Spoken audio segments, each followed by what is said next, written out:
السلام عليكم ورحمة الله وبركاته. في الفيديو ده هقول لك على طريقة تقدر تمسح بيها اي فيروس عندك على الجهاز بتاعك من غير اي برامج ومن غير اي تعقيد ومن غير ما تنزل اي حاجة من على الانترنت. الطريقة اللي احنا هنستخدمها النهاردة هي طريقة حرفيا مجننة الهاكر. اي هاكر بيفكر ان هو يخترق الجهاز بتاعك لو عملت الحركة دي فانت كده خلاص هتخليه يعني شد في شعره. فببساطة كده من غير اي تعقيد هتروح على لوحة المفاتيح بتاعتك وهتضغط على ويندوز وهتضغط على حرف الار.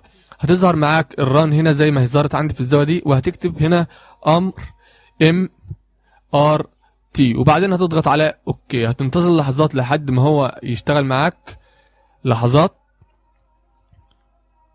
انا مش هقص الفيديو عشان تبقى شايف قدام حضرتك كل حاجه تمام. هو دلوقتي هتضغط على يس، هي الشاشه لو ظاهره سودة عندك فانت هتضغط على يس تمام. بعد ما تضغط على يس هتنتظر لحد ما يبدا يشتغل تمام. الواجهه دي من كتر بساطتها انت هتحبها من غير اي هتضغط على نيكست ومن غير اي تعقيد.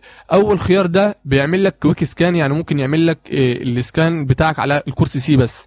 الفول سكان ده بيعمل اسكان لكل ملف موجود عندك على الجهاز، على اي ملف عندك على الجهاز هيروح يراجع الملف ده ويشوف هل هو فعلا ملف مش ضار ولا ضار. لو في فيروسات هيقول لك وهيمسحه تمام. فببساطه هتختار فلو سكان دي عشان تعمل اسكان لكل ملف موجود عندك على الجهاز، وبعدين هتضغط على نيكست بس كده بالبساطه دي. دلوقتي هو بيبدا يخش على الجهاز عندك وعلى كل فولدر وعلى كل ملف بيتاكد ان هو ملف كويس مش فيروس.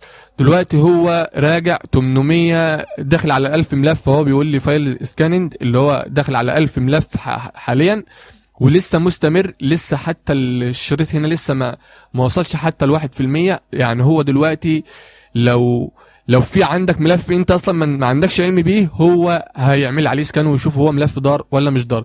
ولحد ما يخلص كده، بعد ما بيخلص بيجيب لك هنا الزرار يا فينيش، وبيجيب لك خيار لو في اي ملفات ضاره بيقول لك ان هو خيار انك تمسحها يعني. وبس كده، والسلام عليكم ورحمة الله وبركاته.